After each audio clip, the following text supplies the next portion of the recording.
नमस्कार मित्रों। Marathon batch 6 का आज तीसरा टेस्ट और इस टेस्ट के गणित के पेपर का सॉल्यूशन।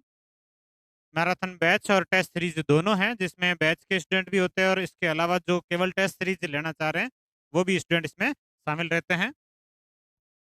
मैथ्स के पेपर का सॉल्यूशन प्रश्न संख्या 26 से मैथ्स के प्रश्न है। पहला प्रश्न, निम्नलिखित में से किस परिमेय संख्या में अशांत पुनरावर्ती दशमलव है?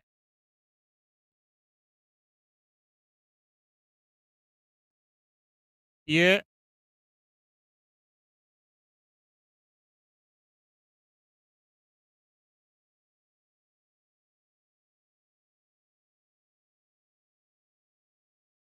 अशांत पुनरावृत्ति, अशांत पुनरावृत्ति का मतलब है आवर्त संख्या।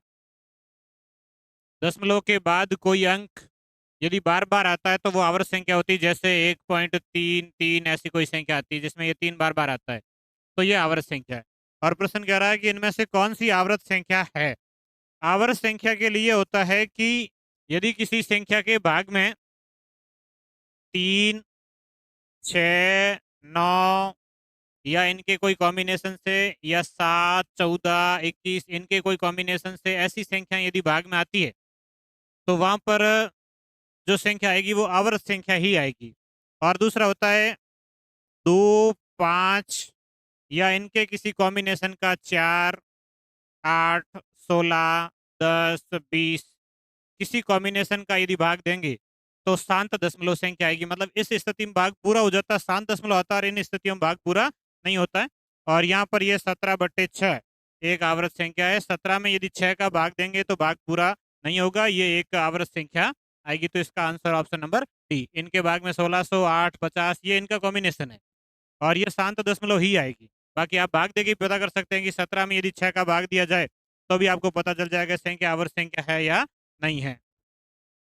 जैसे आप 17 में 6 का भाग देंगे तो 6 का भाग जाएगा 2 बार, शेष बचेंगे 5, फिर 0 लगेगा यहाँ दशमलव। और 50 में 6 का भाग जाएगा 8 बार, 6 8 48, शेष बचेंगे 2, 0। फिर 20 में 6 का भाग जाएगा 2 बार, 3 बार, 6 3 18, शेष बचेंगे 2, 0। फिर 6 3 18, 2, 0, ये अब 3 3 आएगा ऐसे। तो 17/6 एक आवर्त संख्या है। ये 2.83 बार ये है 17/6। तो ये एक आवर्त संख्या है। अगला, निम्नलिखित में से कौन सा सही है?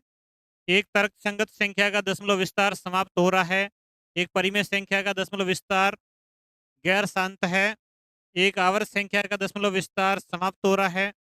एक अपरिमेय संख्या का दशमलव प्रसार अशांत और अनावर्ती होता है। ये सही है। अपरिमेय जो संख्या होती है वो अशांत अनावृत्ति होती है। बाकी के सारे कथन गलत है। अपरिमेय संख्या का दशमलव विस्तार समाप्त नहीं होता है। अपरिमेय संख्या में अशांत अनावृत्ति होता है। परिमेय संख्या का जो दशमलव विस्तार होता है वो गैर शांत नहीं होता है। परिमेय संख्या में शांत भी होता है और गैर शांत भी होता है, दोनों ही होते हैं। तो ये सारे कथन गलत है और चौथा कथन इसका सही है, ऑप्शन नंबर डी। निम्न में से कौन सा सत्य है?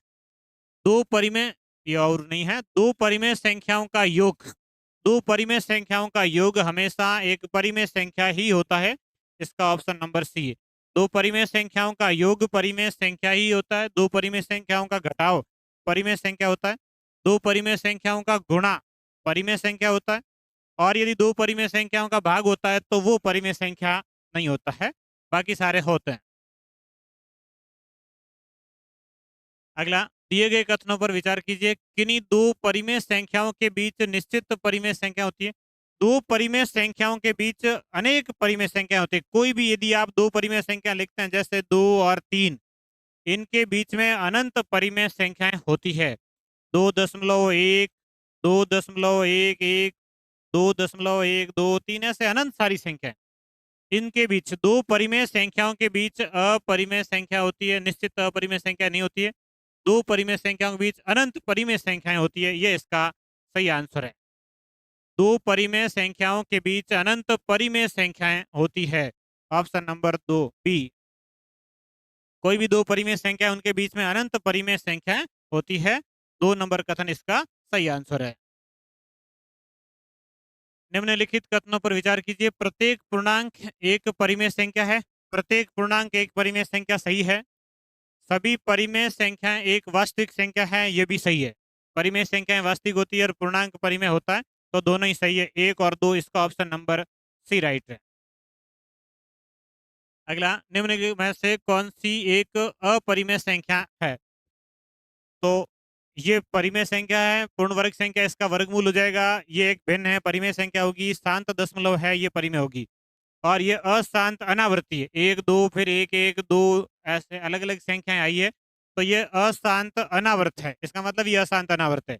तो अशांत अनावर्त जो संख्याएं होती है वो अपरिमेय संख्या होती है, ये परिमेय नहीं है।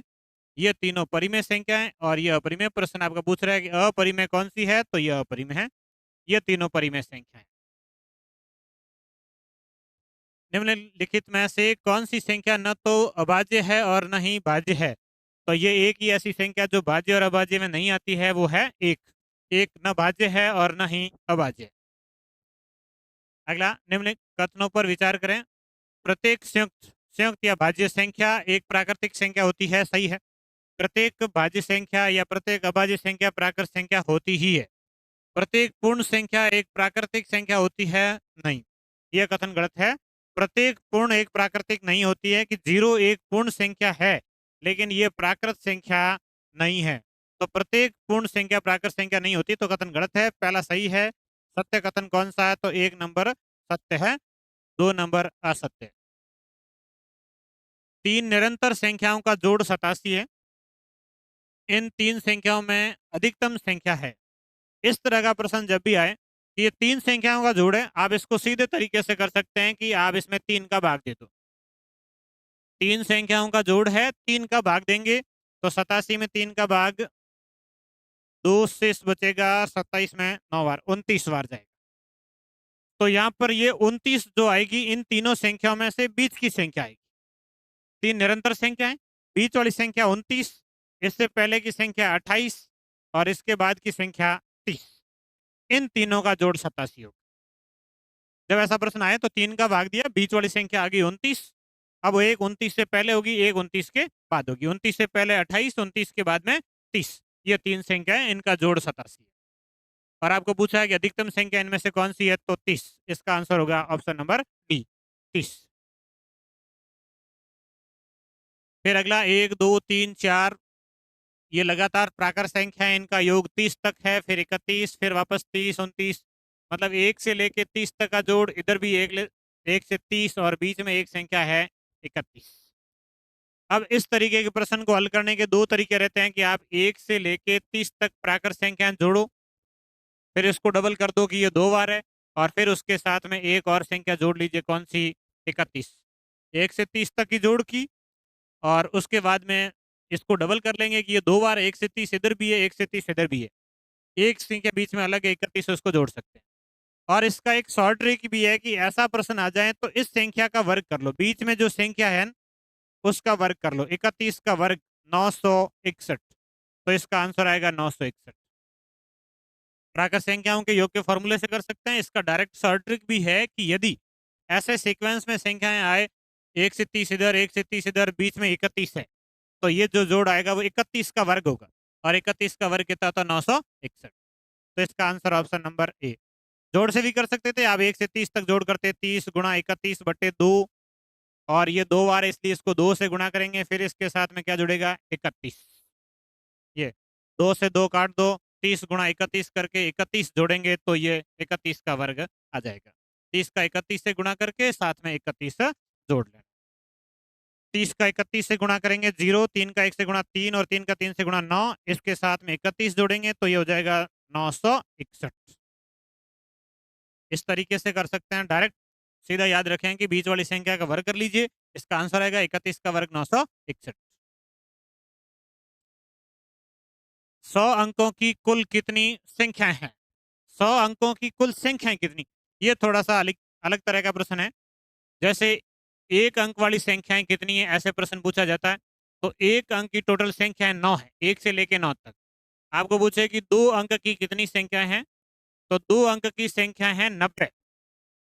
90 संख्याएं कहाँ से? 10 से लेके 99 तक। ये 2 अंकों वाली संख्या है, ये 1 से लेके 9 तक। ऐसे आपको पूछे 3 अंक का, 3 अंकों की कितनी संख्या है, तो 3 अंकों की 900 संख्या है। और ये संख्याएं शुरू होती है 100 से लेके 999 तक। 3 अंकों की कितनी संख्या है? 900। 2 अंकों की कितनी? 90। 1 अंक की कितनी? 9। मतलब पहला अंक 9 लिखना है, उसके बाद क्या लिखना है? 0। अब यहाँ पर प्रश्न है कितने अंकों की संख्या? 100 अंकों की। 100 अंकों की संख्या में एक तो 9 लिखेंगे, और इस 9 के साथ में अब जो आएंगे सारे 0 आएंगे। अब 0 कितने आएंगे? टोटल 100 है तो 99 0 आएंगे। एक अंक ये हो गया, शेष 99 0 आएंगे। 99 0 मतलब 10 की पावर कितना हो जाएगा? 99। यहाँ पर कोई जीरो नहीं है, एक संख्या है एक। 2 अंकों में एक, 3 अंकों में 2 जीरो है, तो 100 अंकों में 99 जीरो होंगे। एक आएगा 9 और शेष 99 जीरो होंगे। 99 जीरो को आप 10 की पावर 99 लिख सकते हैं। तो इसका आंसर आएगा 9 गुणा 10 की पावर 99। 100 अंकों की कुल कितनी संख्याएं? तो ये अब आपको जैसे 10 अंकों का पूछा होता तो आप एक लिखेंगे 9, और इसके साथ में 10 की पावर कितनी? 9। 10 की पावर 9 का मतलब 9 जीरो आएंगे। 9 लिख के 9 जीरो लिखने हैं, और 9 जीरो को 10 की पावर 9 लिखा जा सकता है। 3 अंकों की कितनी संख्या है जो विषम है? 3 अंकों की अभी अपन ने पढ़ी, टोटल संख्याएं कितनी है? 900। तो इसमें आधी विषम होगी ना आधी सम होगी। 900 में 2 का भाग दे दो, 450 विषम संख्याएं होगी, और 450 ही सम संख्याएं होगी। 3 अंकों की कितनी संख्याएं जो विषम है? तो 3 अंकों की विषम संख्याएं कितनी है? 450। इसका आंसर आएगा 450। 900 टोटल संख्याएं, आधी सम और आधी विषम। अगला एक आवर्त संख्याओं का घटाव है। 2.6 बार माइनस 1.9 बार। इस घटाव को हल करने के लिए आप इसको पहले यदि भिन्न में बदल के हल करें तो भिन्न में, और संख्या लिख के हल करें तो संख्या लिख के भी हल कर सकते हैं। यदि इसको भिन्न में बदलेंगे तो आप 2+6/9 माइनस ये आएगा 1+9/9। 1+9 बार, 9 बार को लिखेंगे 9/9। तो ये हो जाएगा 2 प्लस, ये कट जाएगा 2/3 माइनस 9/9 एक हो जाएगा, तो ये आएगा 1 न 1 2। 9/9 एक होगा, एक ये 1 न 1 जोड़ेंगे तो कितना हो जाएगा? 2 हो जाएगा। अब ये 2 से 2 कट जाएगा, और 2/3 इसका आंसर आएगा। 2 घटा लीजिए, 2/3, और 2/3 को यदि आप भिन्न फॉर्मेट में लिखेंगे तो, सॉरी दशमलव में, तो 0.666 ये आएगा। इसको आप बार के रूप में लिखें तो 0.6 बार। तो इसका आंसर आएगा 0.6 बार। जो 9 बार होता है इसका मतलब एक ही होता है कि 9/9 लिखते हैं, 9/9 का मतलब हो गया एक। तो ये, तो इसका आंसर आएगा 0.6 बार। आसान सही है। इस संख्या में से ये घटाना है, ये 2 हो रहा है और इसमें से 2 घटा लेते हैं, शेष ये 2/3 मतलब 0.6 बार। ये 0.6 बार इसका आंसर। अगला, अब इस तरीके से प्रश्न आता है, 0.x और y दो अंक है, इनके ऊपर बार है, इसके बराबर भिन्न फॉर्मेट है 7/11। अब आपको एक चीज पता है कि यदि 2 अंकों के ऊपर बार हो, इसका मतलब उसके बट्टे में 99 आएगा। तो बट्टे में 99 होना चाहिए, 99 नहीं है, तो आप इसको 9 से गुणा करके 99 ला सकते हैं। 7 का 9 से गुणा 63, 11 का 9 से गुणा 99। तो आप इसको इस तरीके से लिख सकते हैं, 0.xy इसके ऊपर बार बराबर, इसको आप 63/99 लिख सकते हैं। अब इसको भिन्न में दशमलव में बदलते तो भी आ जाता, 7 में 11 का भाग देंगे। अब 63/99 का मतलब ये है 0.xy बार, और बराबर ये होगा 0.63, और इसके ऊपर बार बटे 99, इसका मतलब इसके ऊपर बार है दोनों अंकों के ऊपर, तो ये 63 के ऊपर बार आएगा। आप इसको भाग दे के भी लिख सकते हैं। अब यहाँ से आपको पता चल गया कि x बराबर जो आएगा वो आएगा 6, और जो y बराबर जो आएगा वो 3। x का मान 6, y का मान 3, ये x और ये y। 7 में 11 का भाग देके करेंगे तो भी आ जाएगा, 0.63 बार आएगा। अब आपको पूछा है x + 2y, तो x का मान है 6 + 2 गुणा y का मान है 3। 3 गुणा 2 6 हो गया, और 6 और 6 जोड़ेंगे तो कितना हो जाएगा 12। तो इसका आंसर आएगा 12। निम्न में से कौन सा युग्म सअभाज्य संख्याओं का नहीं है? कि कौन सी संख्याएं सअभाज्य संख्याएं नहीं है? 27 31 सअभाज्य है, आपस में नहीं कट रही किसी से। एक अभाज्य संख्या आ गई तो कटेगी नहीं। 111 में 3 का भाग जाएगा, 5 3 8 1 9 3 का भाग जाएगा, ये सअभाज्य नहीं है। दोनों संख्याएं 3 से विभाज्य है, इसका मतलब ये सअभाज्य नहीं होगी। सअभाज्य का मतलब वो किसी से विभाज्य नहीं हो। ये 3 से विभाज्य है, सअभाज्य नहीं होगी। बाकी ये दो जो संख्या लिखी उसमें से एक यदि अभाज्य लिखी है तो वो सभाज्य हो जाती है। ये एक अभाज्य है दूसरी वाली संख्या से, यदि इसका गुणज नहीं है तो सभाज्य, गुणज आता है तो सभाज्य नहीं होती है। कई बार ऐसे होता है कि एक संख्या 5 लिखी है दूसरी 10 लिखे हैं कि एक अभाज्य है और फिर सभाज्य हो जाएगी, नहीं। यदि इसी का गुणज लिखा तो नहीं होगी। ये इसका गुणज है नहीं, छोटी संख्या है, और ये 3 अंकों की बड़ी अभाज्य संख्या है, इसलिए ये सहभाज्य होगी, ये सहभाज्य होगी। और ये दो लगातार विषम संख्याएं, और दो लगातार विषम संख्याएं हमेशा सअभाज्य होती है। दो लगातार प्राकृत संख्याएं, दो लगातार विषम संख्याएं हमेशा सअभाज्य होती है। अगला, निम्न में से कौन सी संख्या वास्तविक संख्या नहीं है? इनमें से कौन सी वास्तविक नहीं है? तो वास्तविक नहीं का मतलब काल्पनिक संख्या पूछिए या अवास्तविक संख्या। काल्पनिक संख्या ये होती है कि यदि रूट के अंदर माइनस आ जाए, वर्गमूल के अंदर माइनस आ जाए, तो इस प्रकार की संख्याओं को काल्पनिक संख्या कहते हैं। ये वर्गमूल नहीं है, ये घनमूल है। और -8 का घनमूल होता है -2, जो कि वास्तविक संख्या है। ये आई का मतलब आयोटा है। आयोटा जो होता है √-1, आयोटा तो एक काल्पनिक संख्या है, लेकिन यह आयोटा स्क्वायर है। मतलब रूट में -1 का यदि स्क्वायर करें तो रूट और स्क्वायर कट जाएंगे, ये आएगा -1।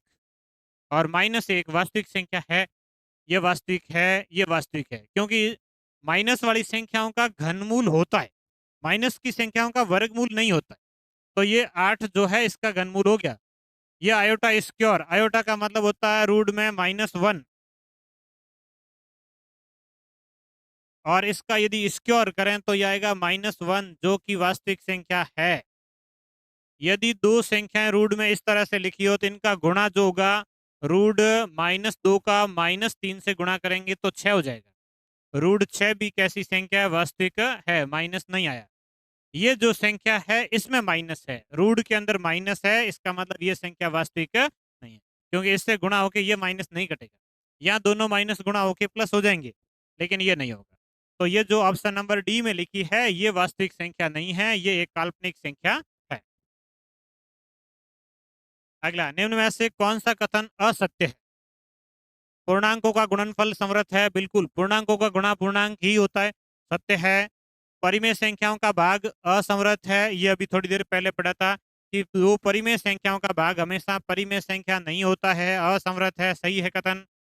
और इसका उदाहरण ये है कि कोई संख्या में यदि 0 का भाग देते हैं तो परिमेय संख्या नहीं आती। ये दोनों परिमेय है, 5 परिमेय 0 परिमेय, लेकिन 5 में 0 का भाग परिमेय नहीं है, असमर्थ है, ये भी कथन सत्य है। प्राकृत संख्याओं का घटाव समर्थ है, नहीं है। प्राकृत संख्याओं का घटाव असमर्थ है, कि कोई प्राकृत संख्या जैसे 5 में से आप 5 घटाएंगे तो 0 आ जाएगा। दो प्राकृत संख्याएं घटाई और प्राकृत संख्या नहीं आया, इसका मतलब ये असमर्थ है, कथन गलत लिखा हुआ है। इसका उत्तर सी होगा। असत्य बताना है, यह असत्य, और इसको यदि सत्य लिखना है तो इसके आगे अ लिख दो। प्राकृत संख्याओं का घटाव असमर्थ होता है, समर्थ नहीं होता है। पूर्ण संख्याओं का अंतर समर्थ है। अब पूर्ण संख्याओं का यह अंतर है, घटाव और अंतर में थोड़ा सा अंतर है। घटाव क्या होता है और अंतर क्या होता है? घटाव में तो संख्या कोई सी भी घटा सकते हैं, अंतर में यह होता है कि आप बड़ी संख्या में से ही घटाएंगे। बड़ी संख्या में से यदि छोटी संख्या घटाएंगे तो, अब बड़ी में से छोटी घटाएंगे या बराबर संख्याएं घटाएंगे तो उनका अंतर 0 आ सकता है। जैसे 5 में से आप 5 घटाएंगे, अंतर 0 आएगा, और 0 कैसी संख्या? पूर्ण है। तो पूर्ण संख्याओं का अंतर समृद्ध होता है, यह कथन सत्य है। इसका सी ऑप्शन है कि जो असत्य है। प्रथम दो संपूर्ण संख्याओं का अंतर कितना है? संपूर्ण संख्या या इसका दूसरा नाम है परिपूर्ण संख्या। संपूर्ण संख्या या परिपूर्ण संख्या, ये 100 तक की गिनती में दो परिपूर्ण संख्याएं आती है, एक आती है 6 और एक आती है 28।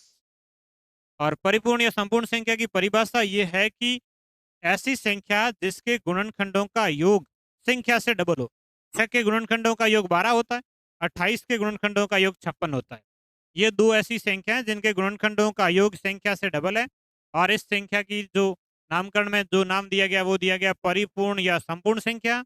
और प्रथम दो परिपूर्ण या संपूर्ण संख्या ये है, इनका अंतर कितना होगा, तो आप 28 में से 6 घटा लो।